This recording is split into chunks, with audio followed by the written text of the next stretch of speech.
Y ojo a la subida de Cédric Suárez. Ahí está el portugués que tiene ganas. Odegaard mete la pelota para la casilla, la deja para Martinelli. ¡Qué golazo, qué golazo, qué golazo, qué golazo, qué golazo! ¡Qué golazo en el cual 1-3 ya está Martinelli!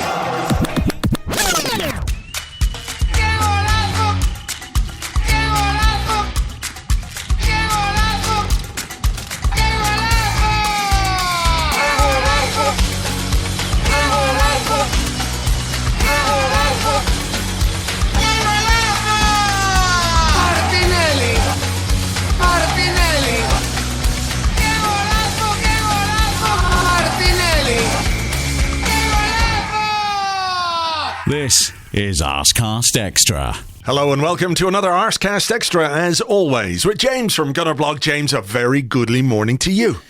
Goodly morning, Andrew. It really is today. I'm thoroughly committed to this being a goodly morning. The goodliness is turned up to 11 in Spinal Tap terms. It kind of is. Like, I know it wasn't the most complete or convincing performance against Watford. Mm-hmm. And we will talk about that because, it's sort of our job. But I also sort of don't care. I'm just in a really good mood about Arsenal today. I don't know if it's the league table.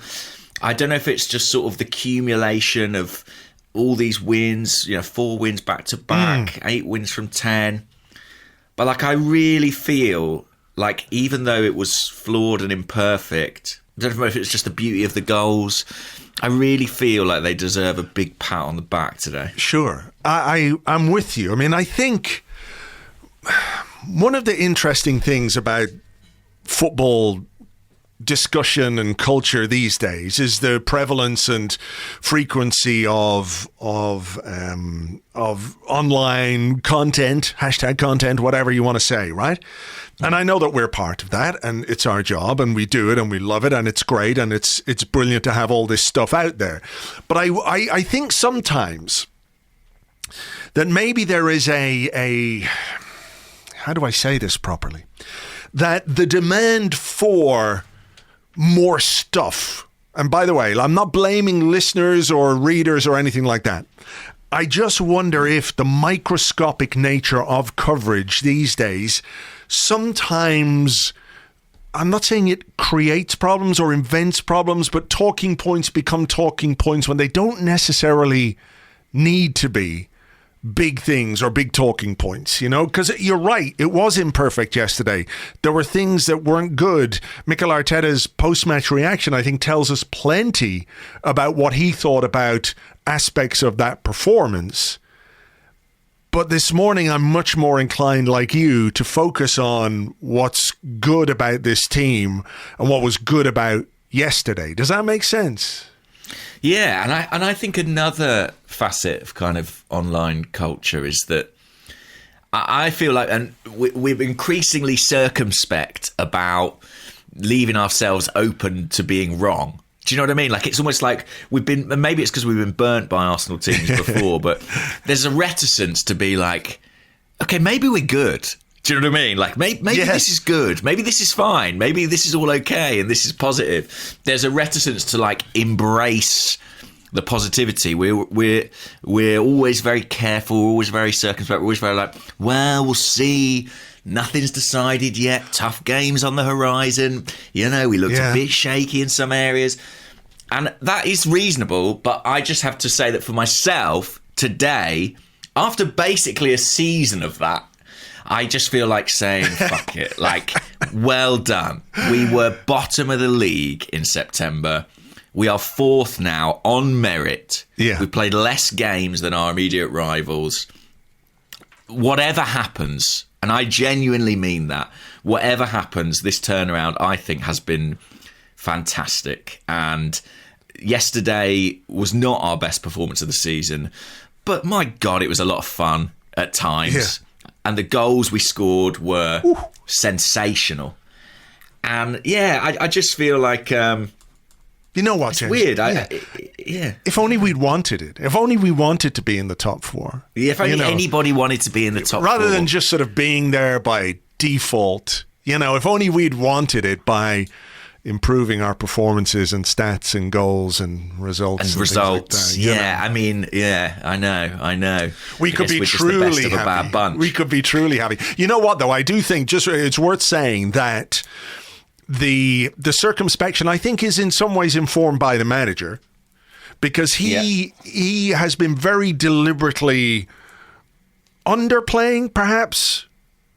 Maybe now he's underplaying things. I don't quite know. But there were moments this season where I remember very clearly after the Leicester game when we were really good. And I know that was a tight game in the end.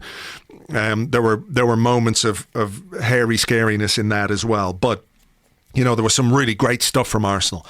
And we were all delighted by that performance and by that result. And he said very clearly, we've done nothing yet.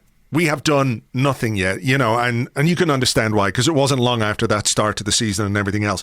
But it has been a consistent message from him when things are going well. Like, he's keen to praise the things that are good, but he's so determined to keep feet on the ground. Now, maybe he's just talking publicly to his players.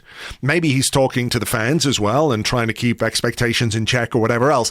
So I do think that some of that circumspection comes from A, previous inconsistency, and B, what Mikel Arteta has been saying very publicly about he doesn't want to get carried away. And I get it. I completely get it. And I actually like it. I really like the way he has communicated this season, you know?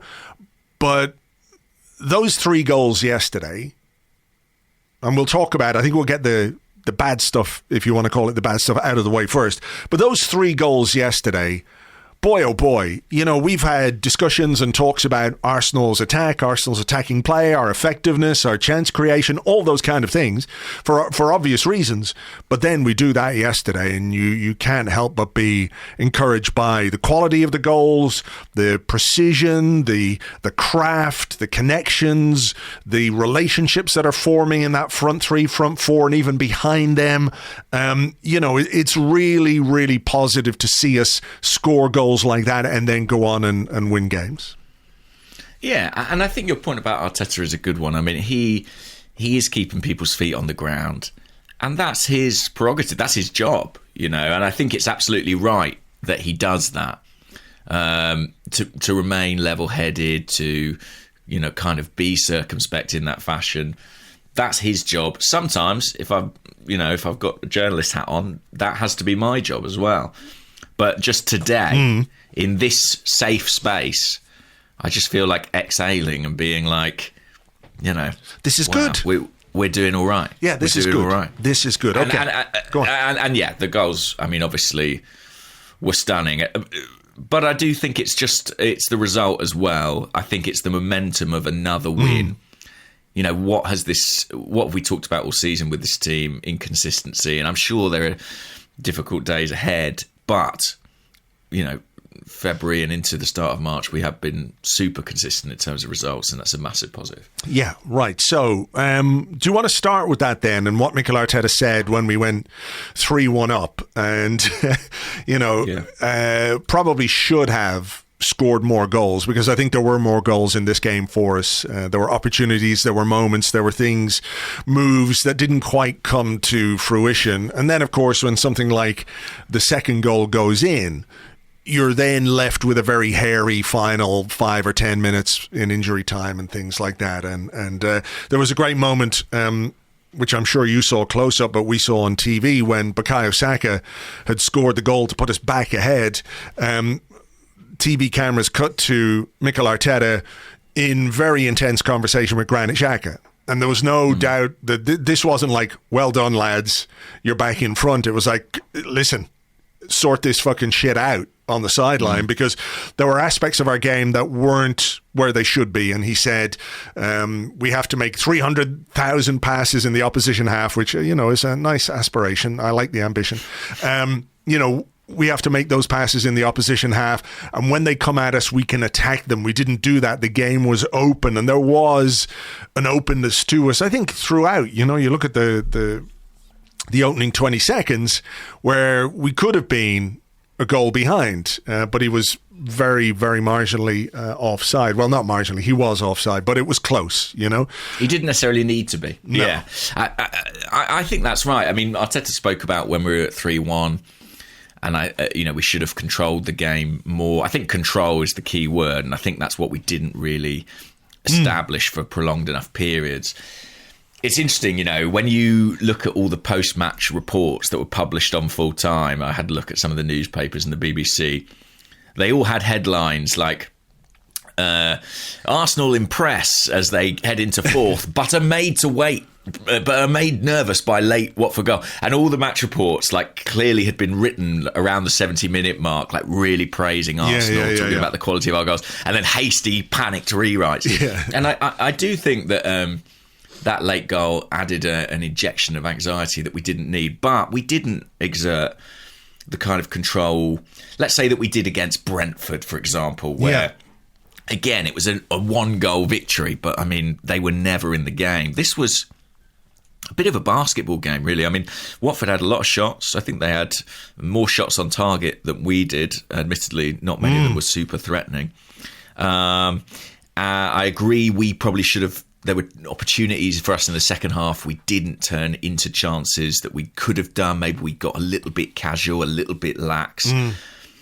But yeah, it reminded me in a funny way. I mean, it was not quite as bad as this, but it reminded me a little bit of when Emery went to Vicarage Road. They did have that kind of helter-skelter quality to it, Well, I mean, that was a very bad day, and I think you're right to say that for the most part this was good from Arsenal. It should have been better. We should have been more on top when they scored their second goal. So I know what you're saying, but I don't think it was anywhere close to that performance, which was one of the worst Arsenal performances in recent memory. But I know what you mean about the way it turned out. But he was interesting, Arteta.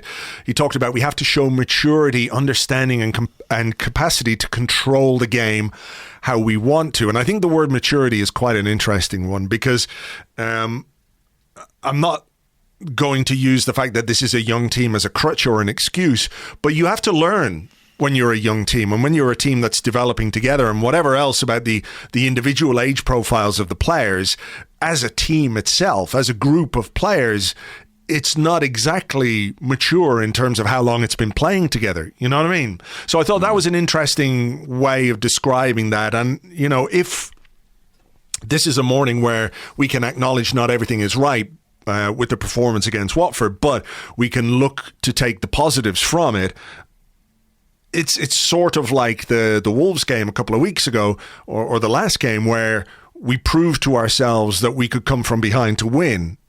And this maybe is the kind of game where we can say, okay, we didn't do everything right, but we had enough to hang on. We were capable of dealing with the final few minutes, etc., etc. These sort of things, that these game state scenarios that you go through, that when you're faced with them again, you have a little bit more experience of them, and you feel perhaps a bit more confident or a bit more comfortable with the actual game state and your ability to see it out.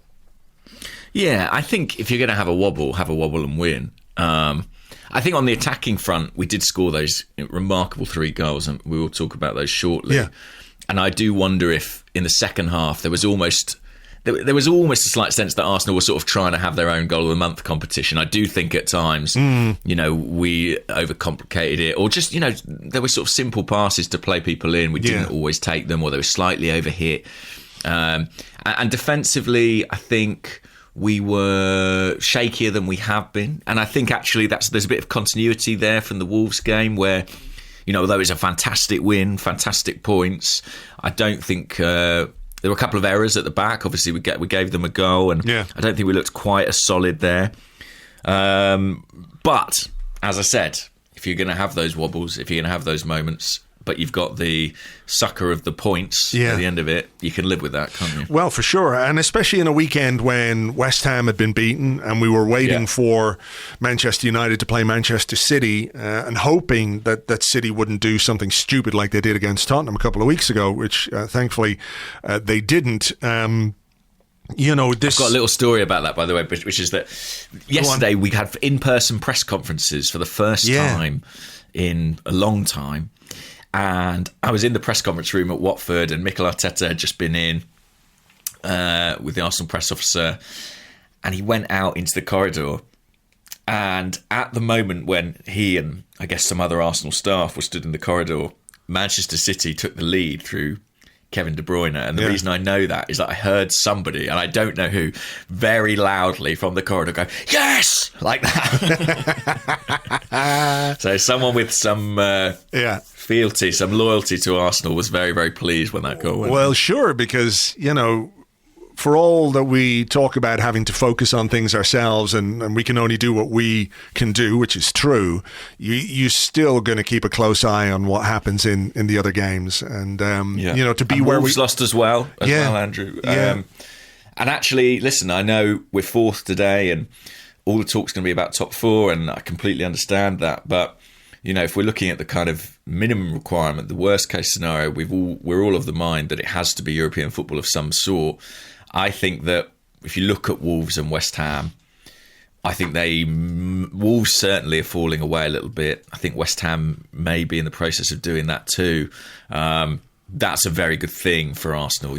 I do think those places between 4th, 5th and 6th are going to be decided between Arsenal, Spurs and United. And of course, at the moment, we are the front runners. Come on, Everton tonight. That's all we can say. Everton. I don't have huge faith in them, I have to say, from what I've seen of them of late, but we shall see. It's difficult, isn't it, to envisage a successful Everton performance and result tonight, but you never know. You never know. Dele Alli remembering he's a footballer and sticking one in against Spurs would be funny. God, yeah. And then I hope he celebrates. Yeah, please. Please do. Alex Iwobi assist, of course. Yeah, we'll have to wait and see. Okay, well, look, we have acknowledged some of the deficiencies in our performance, and I don't know if you feel like going into the nuts and bolts of them. I'm not sure I necessarily do. I think there's probably a couple of questions in the second half where we might sort of go around them, but I don't think we need to talk too much about their goals. The first one. First goal's brilliant. Shinner. Hit it off a shin. Complete fluke. I've watched that goal again, looking for sort of the Arsenal fault in it. I think maybe Gabriel Martinelli might feel he's a little bit easily deceived when the ball's kind of fed out to the guy to cross it in. I think once that cross comes in, I don't know there's much you can do about that. It's behind the guy and he pulls out a bicycle kick. His movement is really, really good. I know from watching it again, you could maybe look at the two central, Cedric and Ben White maybe could get a bit tighter, but I don't think realistically they were expecting him to, jump 5 feet in the air and smack it in off his shin. So yeah, look, it was a brilliant finish, Second one, I thought one's a bit more ragged, I think. Well, yeah, it is in the sense that one of the before we get onto the good stuff, one of the things that bothered me a bit about yesterday's performance was the long balls that weren't really on. When we could have just kept the ball, we could have been a bit more patient in certain areas. I think Gabriel at the back was culpable a few times of just lumping it when he could perhaps have been a bit more solid. This one was Granit Xhaka playing a crossfield ball, which I don't really think was on. It required the ultimate precision, which he didn't have in that particular pass. And then you're never going to get to 300,000 passes with all these long balls. Exactly. You need tick, tick, tick, tick, tick, tick, tick. But we gave the ball away when we didn't really need to give the ball away. Sissoko ran off Xhaka too easily. I think Ben White is a little unlucky there, to be honest. I know it doesn't look good for him, but I just think it's one of those that as the ball is dropping, it could easily hit his leg and go out for a corner or whatever it is. I think Sissoko gets a little bit of good fortune in terms of how the ball broke for him to put it away. But a really sloppy goal to concede. But beyond that, one of the things that's curious to me, I'd have to watch it again to really analyse it properly, but the distance, the gap between Gabriel and Ben White. Gabriel's quite high and quite far from Ben White, and it's sort of Xhaka who ends up following the runner but not quite following him closely enough. It's just not brilliant shape at that point in the game. No, I'm watching it again here. Like that's a really bad crossfield ball from Xhaka. Watford take it forward. Sissoko's running. Xhaka's got him. Gabriel pushes across. Yeah, Gabriel pushes across to, I think it's Hernandez, and then there is a gap, of course, and the ball goes over Saka. Yeah. Maybe White could get across quicker, I don't know, but yeah. There's a bit of luck as well from their side. But yeah, it's a shame. It was a little bit of a blotch on the day. But like I say, I'd rather, given the time that we have, spend some time talking about the goals that we did score. Let's do it. We should probably put in some sexy music here or something like that, because the goals were just fantastic, absolutely fantastic. I mean, the Martin Odegaard goal, I was reading a thing, there was a thread on Reddit, on the Gunners Reddit. I should give the name of the guy because he did a great job of translating it. Lefseman 92, he did Odegaard did an interview with Norwegian television, and he basically translated the whole thing, and it was fascinating reading. One of the things that was quite funny was him talking about, when he discussed his role this season with Mikel Arteta, was how he's got to support the forwards more, how he's got to make runs into the box more, and score more goals. And this was something that Mikel Arteta and Martin Odegaard discussed and talked about as markers for him this season. That was his 5th goal of the season, which I think is pretty decent. Still room for more. But the build-up play, the back heel from Odegaard to Saka is just... This isn't the first time. It's sort of like... I feel like as Odegaard is getting more comfortable in the team, he's allowing himself to showcase his range of skills, for want of a better word. Skills with a Z, of course, for want of a better word. Tecker, yeah, exactly. You know, because he is now more comfortable. I mean, it's quite interesting to think that early in the season he went through a little spell where he wasn't quite at it and he was out of the team, and people were saying, ooh, you know, how's he going to get his way back into the team now? And he's so crucial and fundamental to this team. And there was never any doubt in my mind that once he got the ball back from Saka, having continued his run into the box, I just knew he was going to score. I didn't sort of have that will he, won't he moment where, you know, you get that with some of our players. You don't quite know what's going to happen. I knew he was going to score from that position. It was a brilliant goal. Do you know what? It's not even a conventional back heel, really. It's not like it's a drag back or... No. He literally pivots his body and allows it to kind of ricochet off his right heel. It's pretty stunning, actually. He sort of plants his foot, spins on it, and just bounces it off the back of his heel. It's really, really sensational touch. And actually, I think when you watch it again, one of the things that's striking is once he's released the ball to Saka, the acceleration that he shows to get away from his marker, he really finds that space brilliantly. And I loved the finish too, just really relaxed, calm pass finish. It was a beautifully smooth goal. And I thought those two in particular showed some sensational interplay at times in the game. I was actually disappointed when Saka moved over to the left at some point in the second half, because I was like, it was so much fun just watching those guys in close proximity to each other. Just watching it again, you're right to mention that. He sort of turns his body and lets it hit his heel. Yeah. Oh, it is. Yeah, I mean, I think we've got a question. It's deliberate. It's 100% deliberate. Oh, yeah. No question. But it's, you know, and that's off his wrong foot as well that he lets it come off. So it's an incredible, audacious piece of skill. Completely takes a guy out the game, finishing it off with the goal. I mean, yeah, he must be very, very happy with that this morning, I should imagine. Yeah, I mean, the right hand side, that you've written about it this morning, and you've just mentioned it there. The connection between Saka and Odegaard is fantastic. That right-hand side is really, what's the word I'm looking for? I was going to say complete, but I don't think that's quite the right word. But it is highly functional, perhaps, is the way of putting it. That the balance seems to be really, really good between those two. And maybe there are some things that we can talk about the left-hand side as we go on. But he's feeling confident and taking on the responsibility that as one of the senior younger players, if that makes sense, that I think Arteta has been looking for from him, you know, and the the price tag, when you think about what we paid Real Madrid for this player in comparison with what maybe we would have had to pay, let's say, Leicester for James Maddison. I mean, it's a fantastic piece of transfer business that the club deserve a lot of credit for. Yeah, it's pandemic pricing, really. I mean, you know, if someone had told me Martin Odegaard was going to cost us £50 million, I probably wouldn't have been too surprised to get him for whatever it was, 30, 35. It felt good at the time. It looks even better now. And Arteta spoke about him, you know, a lot of it's in that Norwegian piece, actually. I think it was TV2 in Norway who did the piece about what he brings that, you know, doesn't always show up in the stats, doesn't always show up in the numbers, the sort of connection, the fluidity he brings to the team, his professionalism. I think he said something like he's everything you want in a footballer in terms of his attitude. He is... Arsene Wenger used to talk about technical leaders, didn't he? He's one of the technical leaders of this team.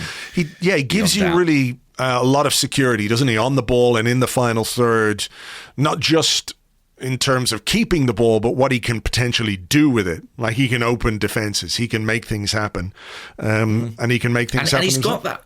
Yeah. He's got that little sprint if he needs it, and he works really hard. I really enjoy watching him. I think he's interesting. You know, he came on loan, and I think he was good on his loan, but he had that injury, and that set him back a little bit. If you think back to the start of the season, there was that period where he wasn't getting inside. We were going with two up top, Lacazette playing with Aubameyang.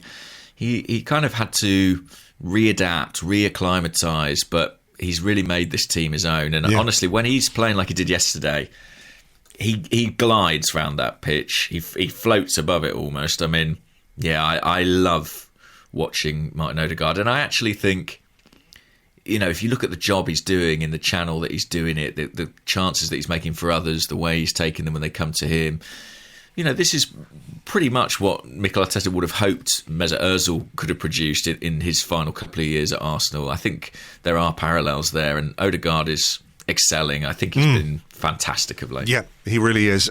So too Bukayo Saka. He's not bad either. No, he's all right, isn't he? I mean, I'm not sure I've seen him play better than he did yesterday, I have to say. I thought he was brilliant against Watford. You know what? I completely agree. I thought he was brilliant, but I could see how he could be better, which is also hugely encouraging as well. I'm not being critical of him, because I do think he was absolutely superb, but I also think there were moments where, again, just with that little bit more maturity, which will come, of course, you know, he could be more devastating, more clinical. He could produce more. He could score more, and that's a frightening thought for opposition defenders. It's a very arousing thought for all of us. And the goal he scored, I mean, there's a quality to his finishing that you don't really see that often from players of his age. When you think about the goals that he scored, do you remember the goal against Newcastle where he lashed it in from a tight angle? Yeah. There was the goal against, was it Brentford? Yeah, again, a couple of weeks ago, where you're looking and thinking it's going to take a hell of a shot in terms of power and precision to beat a goalkeeper from there, and he did it. And yesterday, the fact that he was on his toes to win the ball back off Tom Cleverley, the pass into Lacazette, continues his movement, very nice roll back into his path from Lacazette, and then that finish where he could have gone either side of the goalkeeper and he would have scored. And it was so emphatic that he knows when he gets into those positions that he can deliver. It's just superb piece of football. Yeah, I retweeted it just now, actually, but somebody on Twitter, 1899 Media, has done a really nice comparison of Saka's goal against Watford and a Messi goal. I think it's against Man City in the Champions League. And they are almost beat for beat identical. The disguise in the finish, the way he puts it in the top corner. Listen, I'm not saying he's the same player as Lionel Messi, but it does give you some indication of the quality of that finish. Yes, exactly. I mean, genuinely, I thought he was completely irrepressible at Watford. I only wished that they had registered Danny Rose for the second half of the season just so he could have been subject to that torment. But they've seen better than that. They've realised that he is completely useless. They keep. I think it was Alan Smith on commentary on Sky Sports. Who was the Watford left back? Was his name Camara? And he kept going. He kept saying, "Oh, he's had a hard time today. Oh, he's been worked hard, that lad." And then there's one moment about 87, 88 minutes, and he just chased down somebody and was standing there, doing that thing where you've got your hands on your knees and you're like, and he was like, "Oh, he's had a hard time today from the Arsenal players." And he did. He really did. He did. I actually thought he was pretty game. I thought he gave it a pretty good go. But, I mean, of course, he had a nightmare on his hands in Saka. And I actually thought, how old is Saka? He's 20. Yeah. I watched him at Watford and I sort of felt... I think of him as a boy, really. As our boy, our academy boy. Mm-hmm. But I thought he really played like a man. And I think he is going to another level, actually. Yeah. I think, and we knew that he would. We knew he had it in him. But I think we're seeing that transition now. Yeah. I loved his goal. I loved that he won the ball back. I loved the clinical finish, the confidence in it. I loved the way he sort of relished the physicality at times yesterday. He was just enjoying himself. And that was the thing about him and Odegaard. They were having a lovely time, and I was having a lovely time watching it. So, yeah, I loved it. I brilliant goal. And, yeah, I mean, I don't know. The third one was sensational too. Bukayo and Martin's lovely day out. It really was a lovely day out. Honestly, when they brought Pepe on and switched Saka to the left, I was on that flank where Saka and Odegaard had been playing. I was like, no! Honestly, I was like, just let me keep watching this. I'll have another 90 minutes. I don't think it was a substitution that really worked, to be honest. No, I saw the point in it because I could see that. I thought Pepe's going to be clinical here. He's going to get chances, but it didn't quite pan out that way. And in the end, I think Saka finished back on the right. I think they switched it over in the final 5 minutes or so. But yeah, they were nice boys having a very nice time. Nice boys having a nice time. They are nice boys having a very nice time.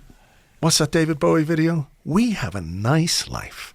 One of his last videos with Tilda Swinton. We have a nice life. And they have a nice life at Arsenal. The third goal, what kind of one-touch wizardry is this? I mean, throw in, one touch, the Odegaard touch, the Lacazette layoff, and that finish is much more difficult than it looks. And, I remember on the literally 2 seconds before on the live blog, we'd worked it down the left-hand side and it didn't really come off between Tierney and Martinelli. And I said something on the live blog, Martinelli and Tierney, it's not quite there, certainly in comparison with the right-hand side. And we end up somehow with a throw-in over on the other side. I think maybe a Watford player whacked it out. And then Martinelli does that. And it was an amazing finish, and I think one that he really needed as well, because he hasn't scored since the Leeds game. Which was back in December. So I'm just going to watch this passage.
Especially seeing as Alexandre Lacazette, bless him, is never going to score a goal again. I'm watching. He never is. He never is. I'm watching Ben Foster here as the goal goes in. It's brilliant. There it is. Bloody hell, mate! What a bleeding good strike! You just bloody hit it there. You've just blazed it, and it's just gone straight in the top nets, top bins. Smashed it in there like bloody footman. And he just falls over flat in his face. It's great. I have to say, I don't know if you noticed this, but when Watford got to 3-2, they had a couple of free kicks from deep, which Ben Foster just booted. Basically, so far as I remember, like straight through to his mate, Aaron Ramsdale. Yeah, it was very nice. It must have been so frustrating for them. It was almost like when someone's injured and you give the ball back. Yeah, it was very nice of him. I appreciated that. Penalty or not for Arsenal on Lacazette? One thing just about the goal, by the way. Oh, yeah. I love a goal in front of the away fans like that. The celebrations were brilliant. I think there are going to be some very good photos. And I noticed Stu was right in there, with the little group hug. So I'm looking forward to soaking up all the content from the away end. That'll be penalty, undoubtedly a penalty, in my opinion. He kicks his ankle. Yeah, and the thing about it is that Watford got 2 free kicks in the first half for pretty much the exact same foul. One of those where he just kicks the back of the boot. Maybe the boot came off on one of them as well. I think it was Gabriel maybe who made that foul. But Watford got 2 free kicks for exactly the same foul. Like, I don't know that Lacazette's fall was particularly convincing or something. I don't know. It looked a bit like he does make the most of things. He made the most of it. Yeah, there's a question. But, I don't know how we're ever going to get a penalty again. To me, that was stonewall penalty. Yeah. And in fact, I was sat next to Adam Leventhal, who's our Watford reporter for The Athletic, and he was like, I can't believe they've not given that. I mean, it was... Me neither. I'm not surprised, but I... Did you think Ben White might be in any trouble when he was running back and had a little hand on the shoulder? Do you know the incident? Which one was that? When was that exactly? It was in the second half. There was like a ball over the top and the Watford player went through. Oh, is this where he went and pretended, he said he got an elbow? He pretended he got hit in the face, yeah. But I think he did have a little tug at him. I don't know. Again, it was one I thought, they might look at that, but I don't know if they did or not. Maybe. I mean, if they were looking at it for an elbow, there certainly wasn't, no elbow. An elbow. No elbow. I don't know. I'd have to watch that again. My sense was that it was just that guy being, gamesmanship or cheating or whatever you want to call it. Could be. But I thought that was a stick-on penalty. Yeah. And I guess, maybe technically Arteta shouldn't have been allowed to go out of his area and, chuck the ball back in or whatever. But it does feel like us getting a penalty at the present time is extremely unlikely. And actually... if we get that, we go to 4-1, the game's dead. Yeah, well and truly. And I don't think, to be honest, anyone would have had any complaints on the Watford side. I mean, they didn't play particularly badly. For them, this was a decent performance, but we had been quite devastating, and I think that would have been a fair reflection. As it was, the game became a bit loose and... We had the customary nervy finish, as it's becoming. Yeah. Nketiah hit the post. Nketiah hit the post, yeah.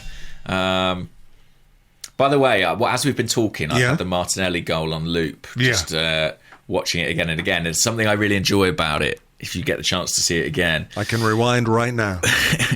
When the ball drops to him and he puts it in the top corner, Ben Foster's sort of planted in the middle of his goal and he just kind of falls forward. It's like he's been taken out by a sniper. That's what I was talking about like 5 minutes ago. Oh really? I must have been lost in...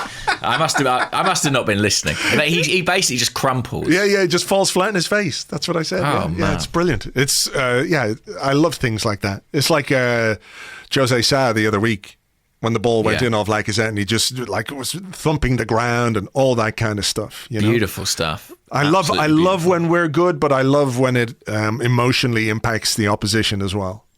Of course. Yeah. But then they... listen, and they had a couple of other chances. There was one Dennis at the far post where he just hit the ball very high up in the air. which is kind of strange. Yeah. It was a Lacazette impression, I think, from something Lacazette had done a bit earlier on, if you remember. Yeah, I remember that, the left foot. Yeah. But yeah, listen, we got there in the end, and I'm glad, because it would have been, when it got to 3-2, I thought, if we let this slip and we're not able to reflect and celebrate those goals properly, I will be very, very sad. Yeah, I think that would have been a big, big blow, you know? It really would have been. It would have been... It would have felt sort of Birmingham-y. Do you know what I mean? Like, yes. It would have felt like, yeah, ooh, that's a moment. Yeah. As it is, we survived. Yeah, it's a moment, I don't know if we look back on this as a defining weekend of the season, but certainly it was one where we had the opportunity to really take advantage of what was going on around us. And there have been times in the past where similar opportunities have been there in front of us, and we haven't. Yeah. We haven't. And I really do think most of Watford's best moments came from our carelessness and sloppiness, if you like. Yeah, from the first minute. Yeah, where we can look at that and say, okay, that wasn't good, but we know how to fix that. It's not like we were ripped apart, you know, in ways that we couldn't possibly comprehend. There were things we could have done better. But when it comes right down to it, when West Ham lose, when Manchester United lose, when Alex Iwobi scores a hat-trick against Tottenham in the future tonight, you know, it's so important that we take the maximum points from the games, however it happens, and that's what we did. And to me, that is a really encouraging aspect of what we did yesterday. You know, it feels like it's not that it's too easy to focus or dwell on the negatives. The positive is that we are now in the top four. We've got 3 games in hand on Manchester United. And what lies ahead is, again, it's a game-by-game thing. I'm sure Arteta's going to, you know, bang that drum between now and May. We're taking it one game at a time. We're not looking ahead. But these players now know what is at stake.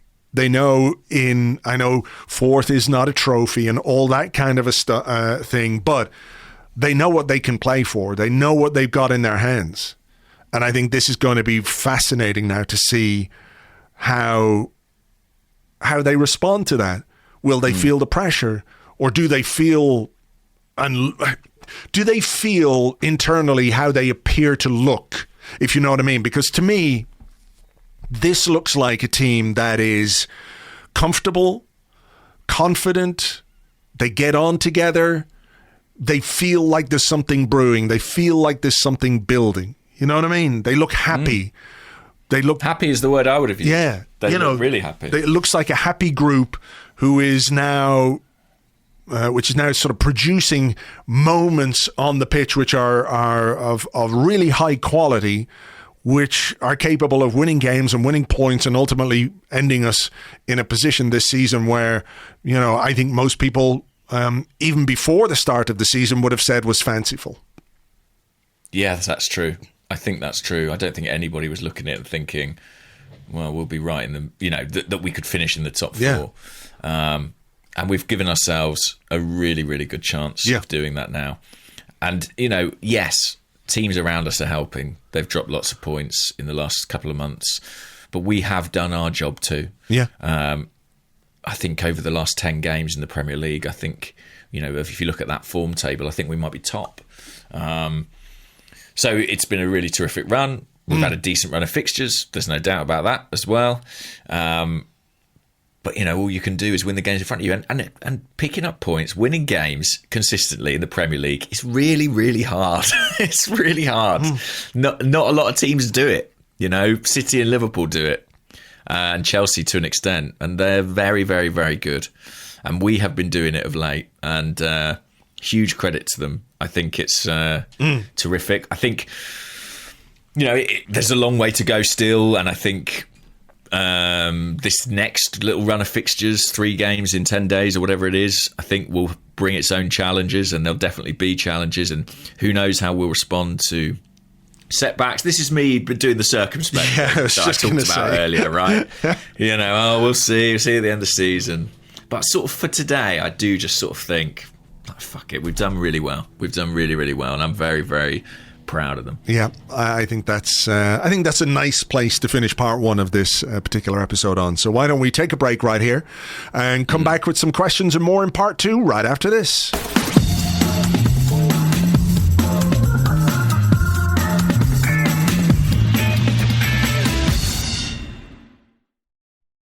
Welcome back to the Arsecast Extra. This is part two of the show where we answer questions that you send to us on Twitter at Gunnerblog and at Arseblog, also on the Arseblog Discord chat server, which you get access to if you're an Arseblog member on Patreon. Would you like to go first, or would you like me to go first? Or why don't you go first? Why don't I go first? Okay. In the spirit of generosity and giving that we're trying to adopt today, I've got go first. Few questions, and there was quite a number of questions about Kieran Tierney. Yeah, I saw that. Yeah. So let's deal with a couple of those. True Story, who's at TrueStory_4 on Twitter, says, "Goodly morning. There seems to be many talking about Tierney and his drop in form. I thought he did most things well yesterday and looked better going forward too. Is it just that he has remained at the same level while all those around him have raised theirs?" And the Chief, who's at Macho_Grande1, says, "Is Tierney's supposed dip in form actually down to the optics of being surrounded by better players? When he first came to the club, he was surrounded by garbage and therefore stood out. Now he's surrounded by better players and bigger personalities. What are your thoughts on that?" And I do have another follow-up question about the left-hand side, so we'll deal with that after. Well, I do think the left-hand side thing is interesting. Last season, 38% of chances Arsenal created came from the left flank, and it's down to 29% this season. There's been a massive increase in the chances we create from the centre of the pitch, which I think is really interesting and actually really promising. His role has changed. He's not getting forward as much. He's not starting as high. I do think that he looks a little bit off where he was last season to me. I don't think he's been at his best. But nor do I think he's been especially problematic. I think the thing is, like, as we get better, we start to kind of interrogate everything. You know, it's interesting, like, we're on a really good run, probably our best run of the season. And our questions are a lot of questions still about individuals. And I think it's because when you start to get good, you really want to fine tune and you start looking for every opportunity for improvement. I think Tierney's clearly still a massive part of Arteta's plans. He took the armband, didn't he? Yeah. When Lacazette went off yesterday. I don't know if that's kind of a portent for what might happen in the summer. I don't think so. You don't think so? No. Why is that? I think it'll be Odegaard. That's my gut feeling. Few could argue with it after his recent performances, but then why not give it to him now? I don't know. Maybe it's just the entire Aubameyang situation. I think you talked last week, didn't you, about the reaction of Lacazette to his big mate going, and those two had a great relationship on and off the pitch. And I just wondered if part of managing that was giving Lacazette more responsibility, which I think he has done, not just in terms of the captaincy, but as part of the way he wants the team to play. I thought your tweet yesterday was quite interesting when we were talking about who's going to end up with the most goals and assists. He got another 2 yesterday. Yeah, so he got another 2 assists yesterday. He can't buy a goal at the moment. He genuinely can't. But the contribution that he is making in there is helping other players around him. So. Yeah, there was a tweet from Harvey Downs at Opta. He's the first Arsenal player to get 7 assists in a 9-game period since Mesut Ozil in January 2016. Wow. Which is basically when Ozil was like on God mode, when he was absolutely flying, breaking records. 7 assists across 9 games. Wow. And to follow on from our discussion last week, that doesn't include being fouled. It's the pass or shot. I think he might get one, for example, for the Jose Sarr. For the final touch in the build-up to a goal, so either a pass or a pass-come shot. Which is quite amazing, but I guess it's sort of a function of being this hub with all these runners and finishers around him. Why are we talking about Lacazette? Well, yeah, we were sidetracked by the captaincy issue with Tierney and what have you. Yeah. The other thing to say about Tierney is he's not as influential as he was last season, but I'm not sure that Tierney ball, as we might call it, was ever particularly healthy. I mean, let's not forget, it was kind of in the mid-period last season where we were lamenting 30 crosses a game being slung into the box, many of whom came from Kieran Tierney. I think he's taken a more sort of conservative role, but I think for the team and for the balance, that's generally been good. I think in terms of like his ability in the duels and one-to-one, I do think he is a hair's breadth behind where he was maybe a year or so ago, but that's form, and that happens with players sometimes. But I'd still be picking him. I would still be picking him. It feels like we haven't seen Nuno for a while. Has he started since the Forest game? Don't think so, but he did come on last week, didn't he? And he's come off the bench, but I think Tierney's an interesting one in that I do think there is something to the idea that he is, surrounded by. I think the team is better than it was when he came into it first. Definitely, and what he brought to the team initially were some of the qualities that we really like about the group now, but which were in short supply back then. You know what I mean? Like the commitment, the passion is the wrong word, but the intent with which he plays, wasn't necessarily replete through the squad when he arrived, and you can see the way certain individuals play, and it's easy to get behind because you just like their attitude. I think that his attitude is great. I also think that there's maybe just a thing that happens with players when they get to a point in their early to mid-20s. There's sort of like a little bit of a plateau period, just a little bit, before they use all the football and experience that they've had up to that point to go up a level again. That's what I think is going on with Tierney. I don't think he's 100% in terms of his form. No way. We've seen him play much better than this. But I'm not overly worried about it. I'm not overly stressed about it either, because again, I think he has the right attitude, the right approach to playing the game, to training and all those kind of things. That makes it almost a sure thing that he's going to come out the other side of this sort of slightly fallow period that we're talking about.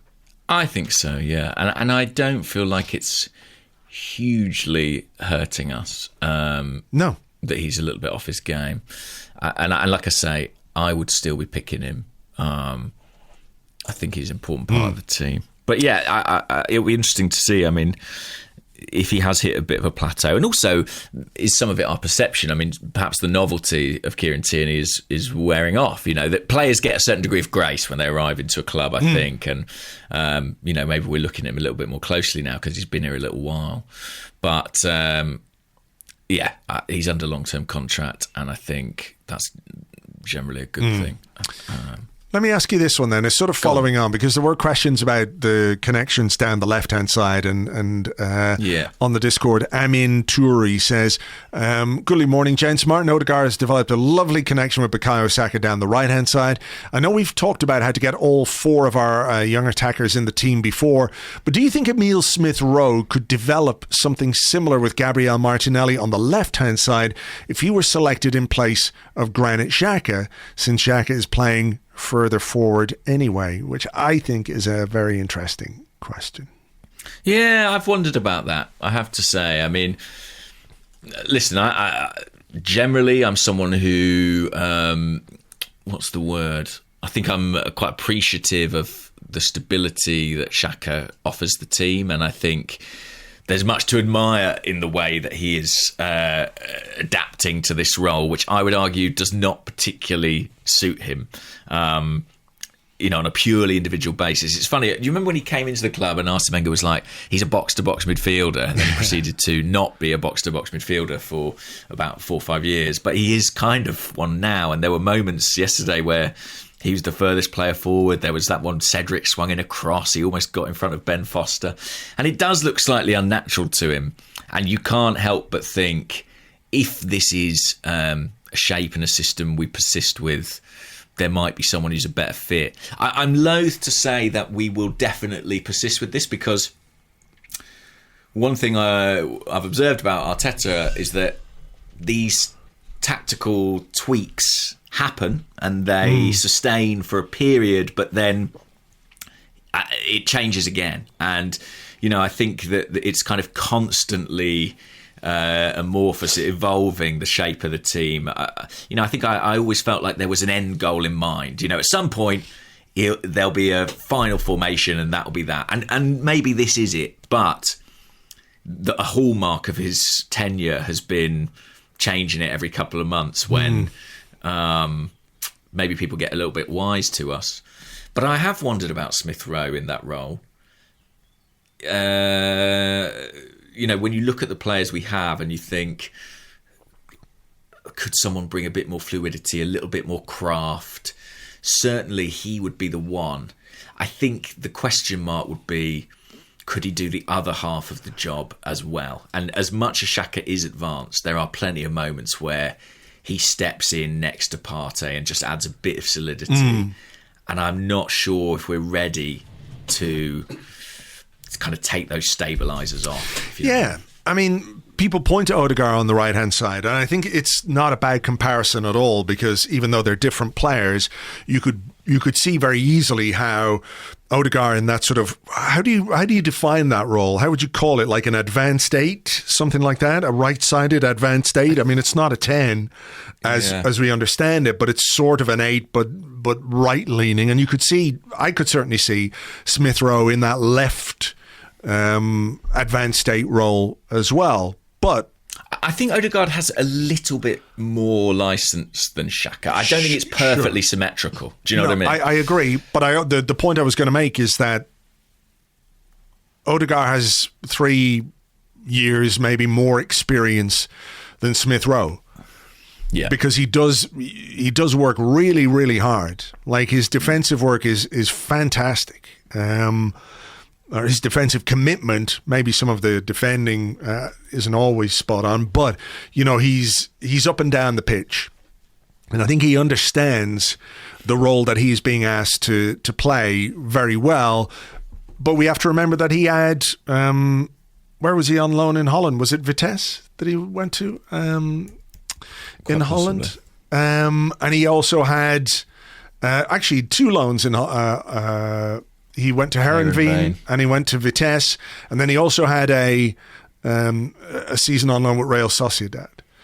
Well, he'd been playing first team football since he was about 12 as well. Yeah. Let's not forget. So I think when we talk about Smith Rowe in that role, I don't think it's beyond him. I think he would be very good at it, but I'm not sure he's quite there in his development yet to be able to do that on a weekly basis. So I see it as something potentially for the future, but not necessarily right now, unless, we don't, if Xhaka's out, would you play Sambi there, or would you play Smith Rowe there maybe? How do you... I think it maybe depend on the opposition. Yeah.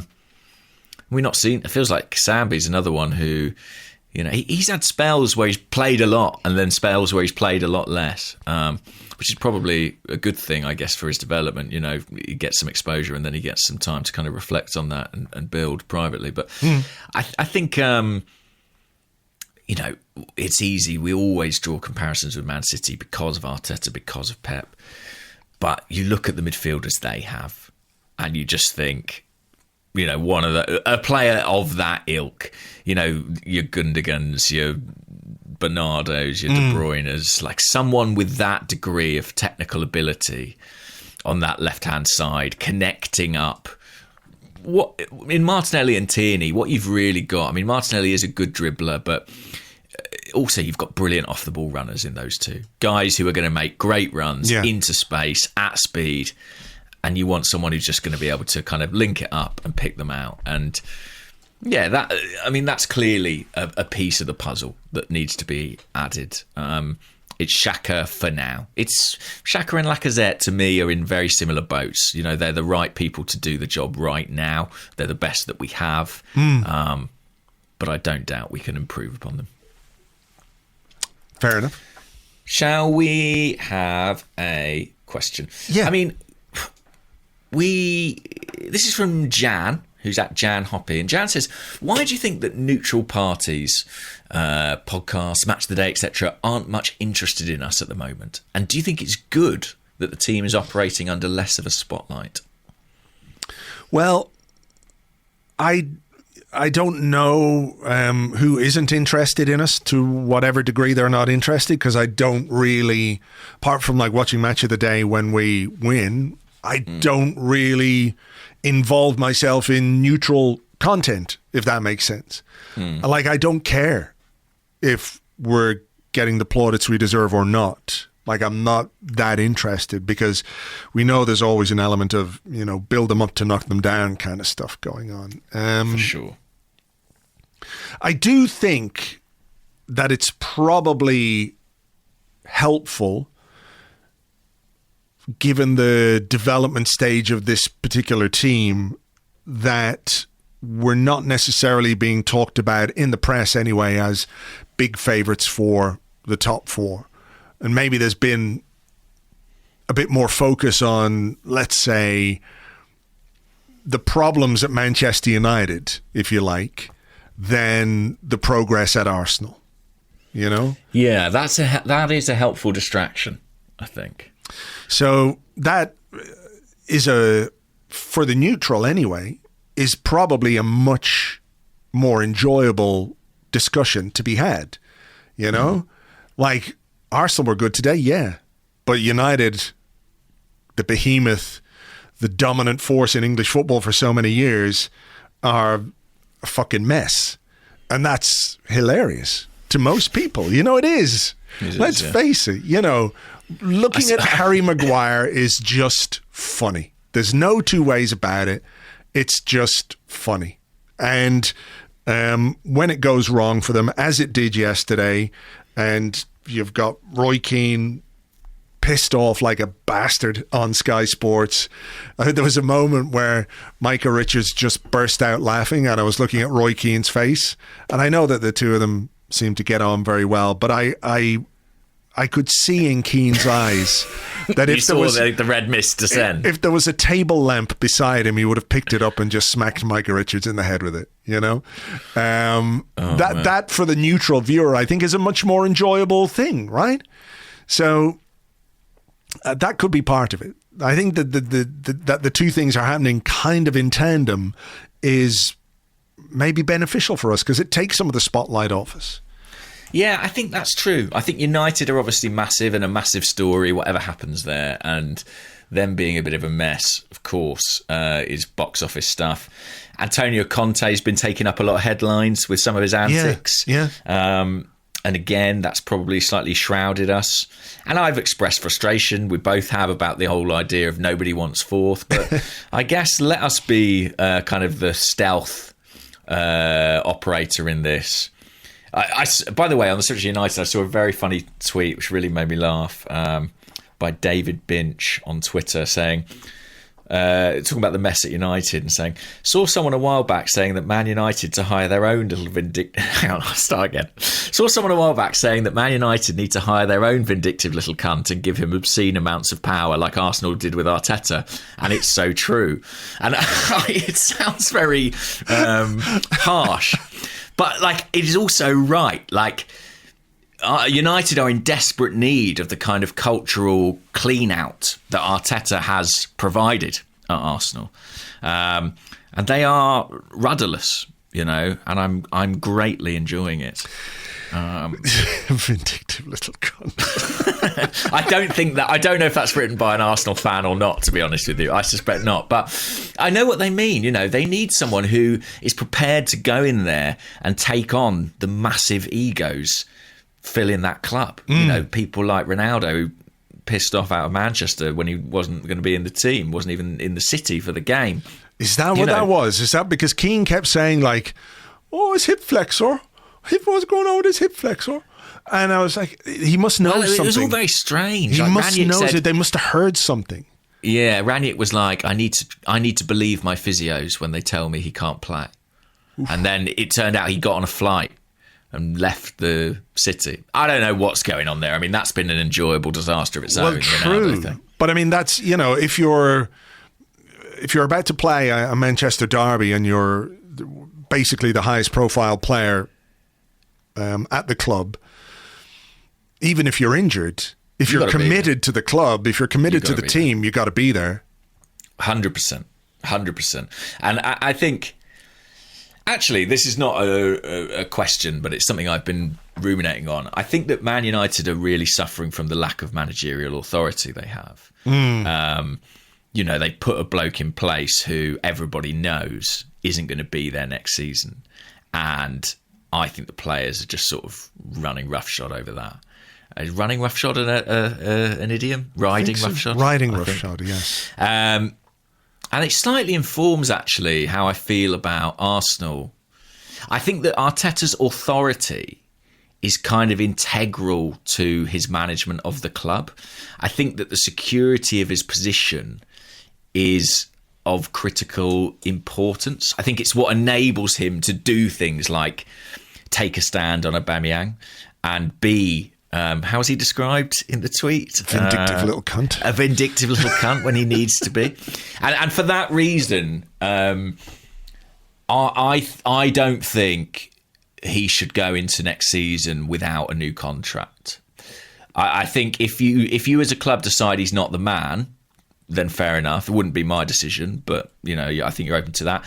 I think if he's going to stay, you've got to give him the security of a contract so that everybody knows, every staff member, every player, this is the guy, don't fuck with him. And I think that is actually quite important to the way Arteta manages a club. I think if you took that away...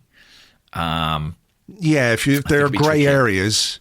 Yeah, exactly. Where he is, in some ways, look, I know it's not quite that. In some ways, he's been quite black and white, you know, with how he's dealt with certain things. And it feels like it's been black and white. But obviously behind the scenes, there's a lot more nuance, a lot of stuff that we don't see, a lot of stuff that happens that we're not aware of. Not every disciplinary issue ends with a player being jettisoned and frozen out. There are lots of disciplinary issues at football clubs all the time, and they get dealt with. And nobody knows a goddamn thing about any of them. So, you know, it's unrealistic to think that things like that haven't happened at Arsenal. But, you know, if you want to create the right environment for a manager to do his work and for there to be some measure of a pecking order, if you like, how am I going to put this? I mean, you talk about the Manchester United players riding Ralph Rangnick. Oh, there's an image. I didn't mean to say it quite like that.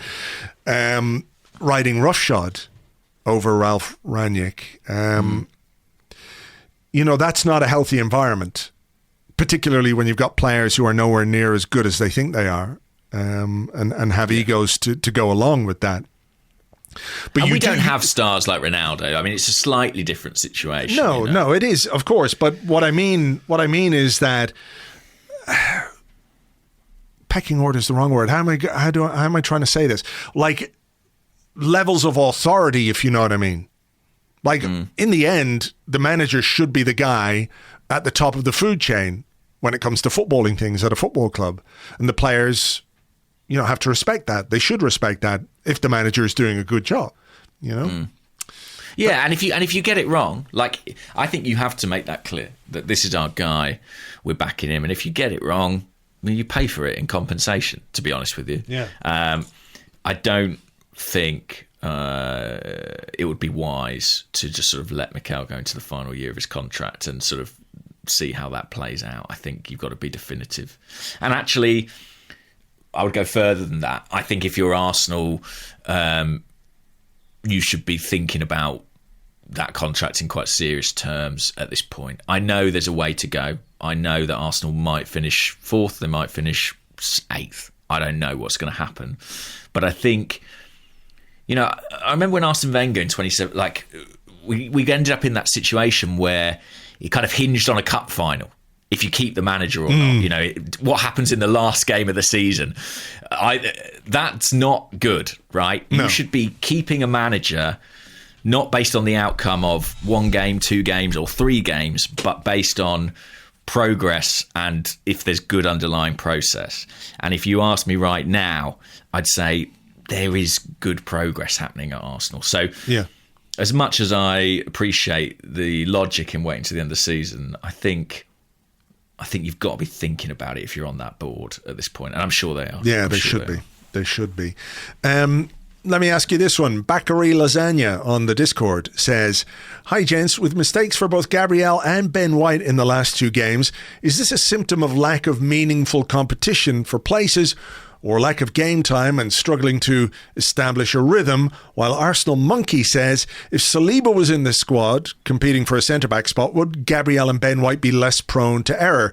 Gabriel in particular has made some silly mistakes recently, but with more intense competition for a starting spot, I think these would be less common. What do you think? Well, I think that, to be honest, for most of the season, they've really benefited from being sort of the clear partnership. I think that consistency has really helped them.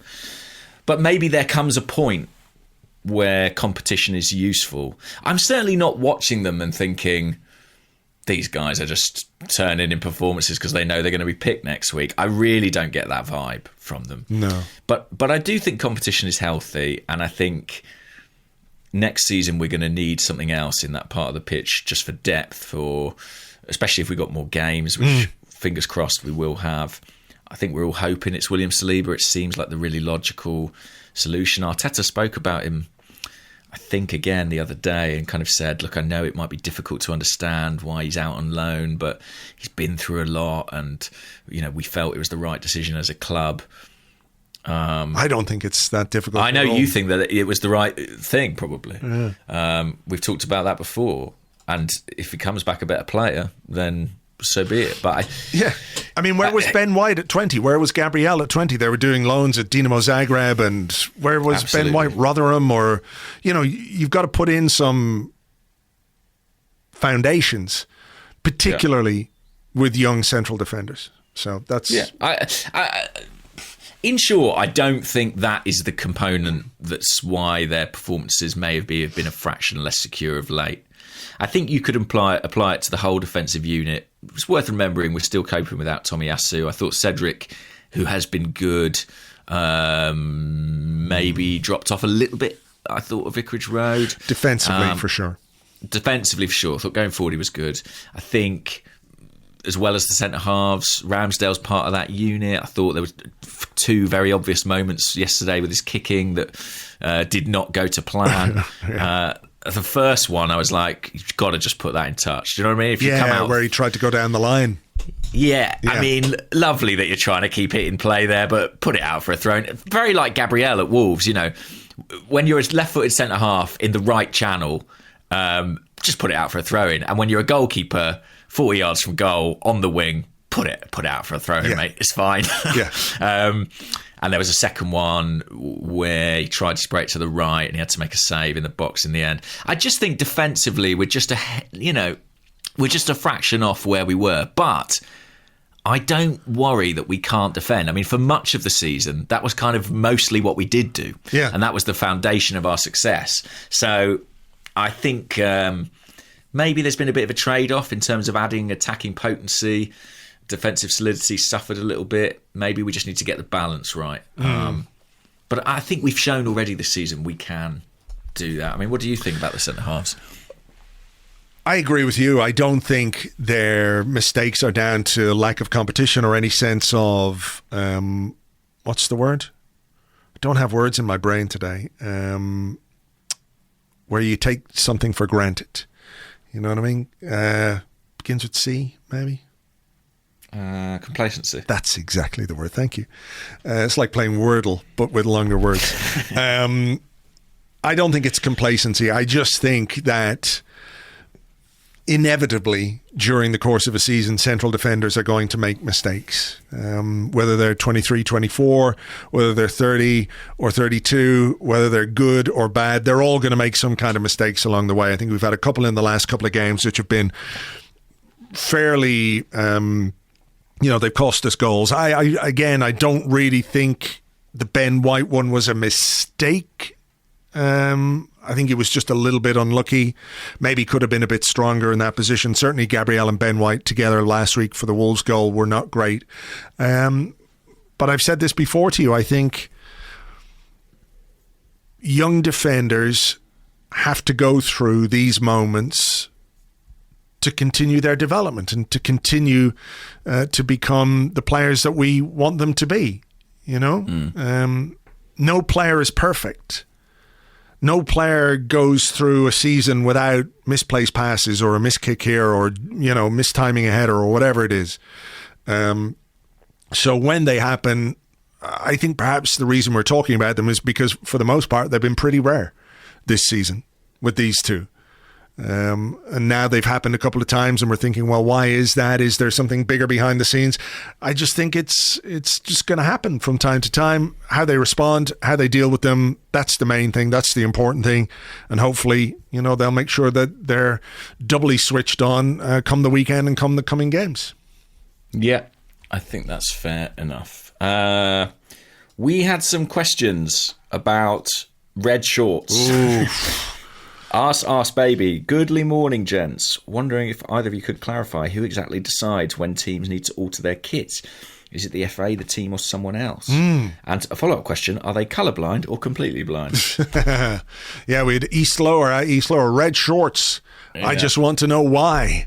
And on the Discord, Rambo says, what is the worst Arsenal kit of all time? And why is it any time we wear red shorts with the home kit?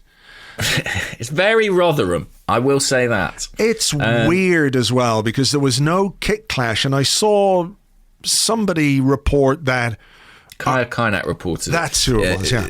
Said that Arsenal had requested the change and it had been granted. I tried to do some digging on this.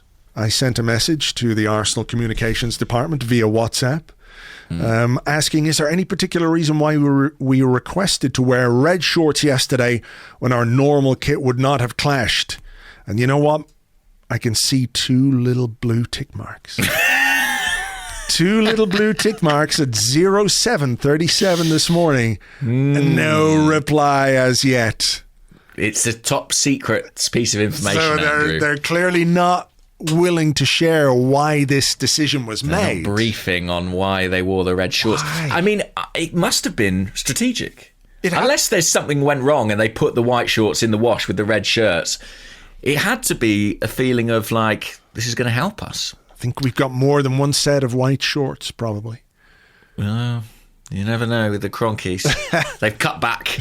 I think they must have just thought it will help us maybe against the yellow.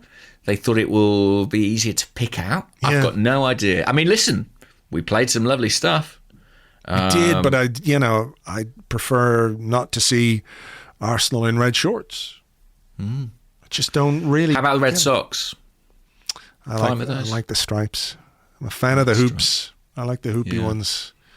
I don't know. It's maybe a curious one. Yeah. Let's try and find out. I mean, obviously, I'll just get the blue ticks as well. But if I get any more than blue ticks, I will tell you. Yeah, I'd be fascinated. You'll be the first to hear. Very curious one. Okay. By the way, I have to say, quick note, I actually wish that I love our what's our away kit this season? We don't see it. Blue kit, actually, the sort of retro. It's the yellow one. It's yellow. Is it yellow and blue? Sort of.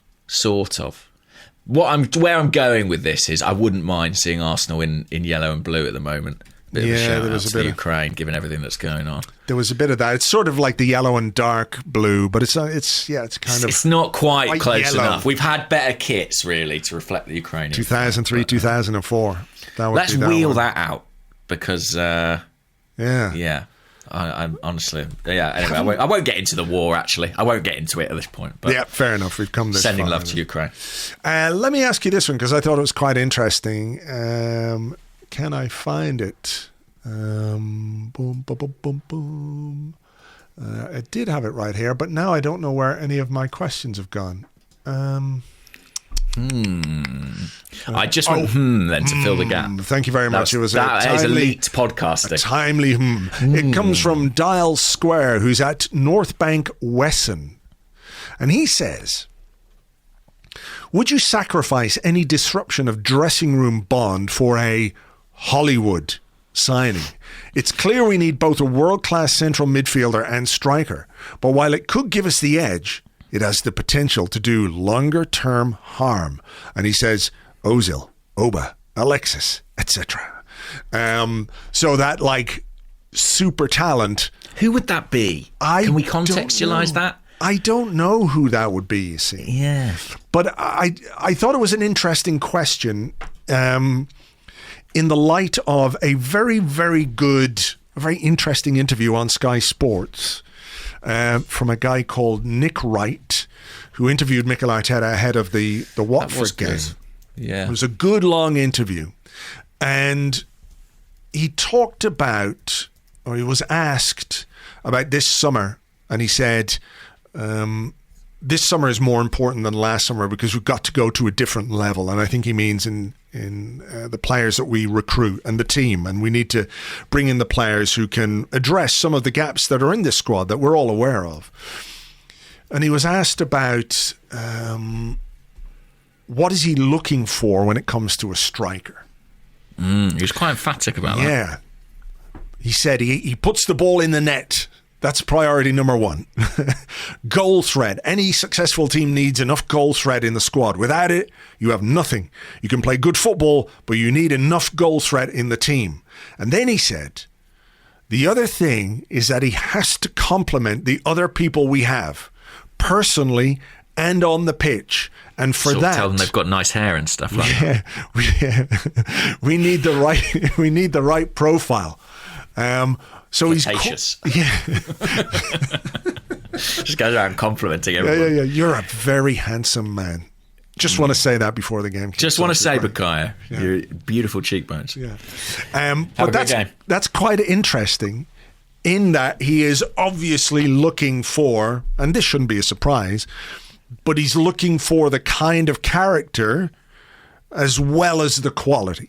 So he doesn't want to bring in that player who might be brilliant, but could be a vindictive little cunt. Who knows? Yeah. You know what I mean? If Ronaldo comes on the market, we're not getting involved. No. That's what we're saying. That's right. No, I honestly, I think that personality has been a factor in all the signings, certainly all the major signings Arteta has made. You know, you look at people like Odegaard, White, Ramsdale.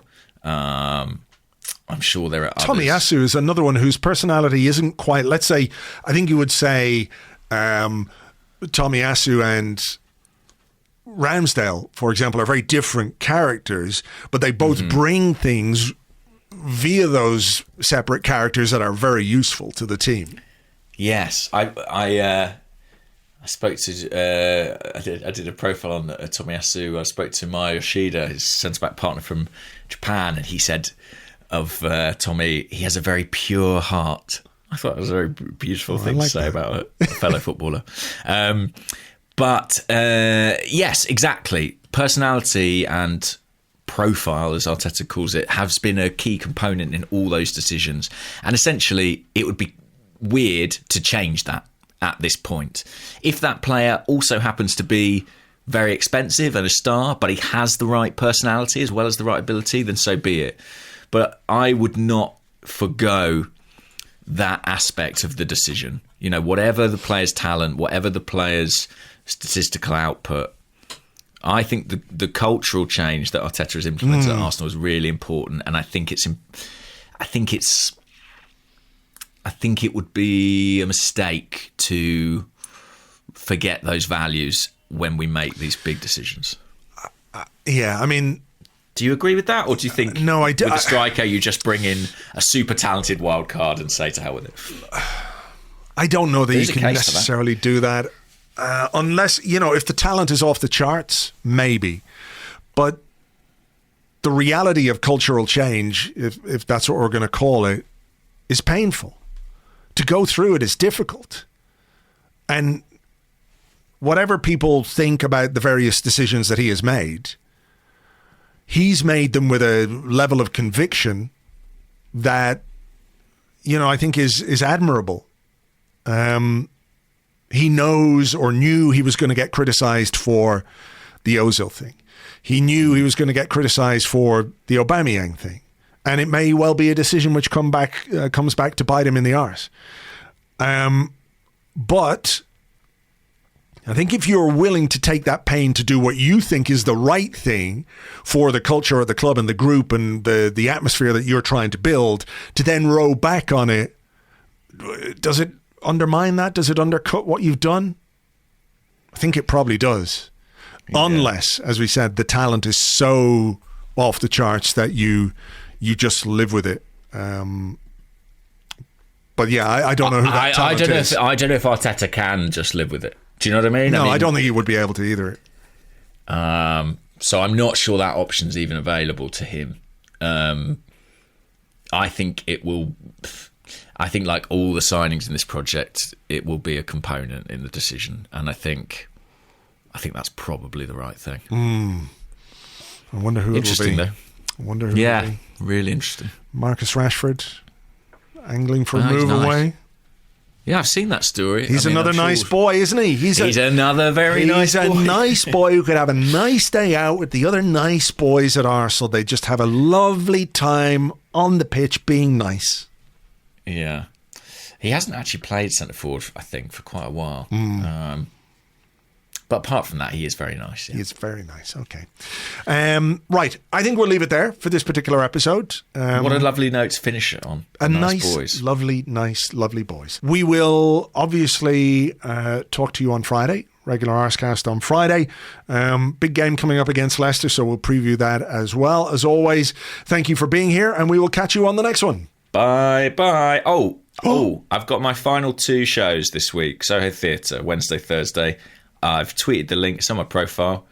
I honestly promise you I'm not going to do it again in London. So if you want to come. Yeah. There's no Arsenal game, so no one has to come up and tell me the score. Ideal. What midweek football is there? Like, could somebody come up and tell you that there is... Let's have a look. I should have checked this before I agreed to do the show. There's Champions League games on. Right. On Wednesday and Thursday. There is Premier League football, so it's, someone could come up and tell me that Norwich are beating Chelsea, for example. If Norwich beat Chelsea on Thursday night, on Thursday the 10th of March, and you've got a ticket for my show, you have permission to tell me that Norwich have beaten Chelsea. I'll take that risk. It's going to be amazing. Like 15 people just pile on the stage. Rush the stage. Timu Pukki scored. Oh, please let it happen as much as Alex Iwobi's double hat-trick later on tonight. I'm looking forward to the Alex Iwobi double hat-trick and the Dele Alli late winner. I'm really looking forward to it. Alex Iwobi's going to score a double hat-trick, but Everton will still need a Dele Alli. It's going to be a 7-6 thriller. Yeah. Can't wait. A few sendings off along the way. That'd be good. All right. Let's leave it there. Do you want to say goodbye again? Let's do it. I'll do it again. All right. I'll do it again. Bye.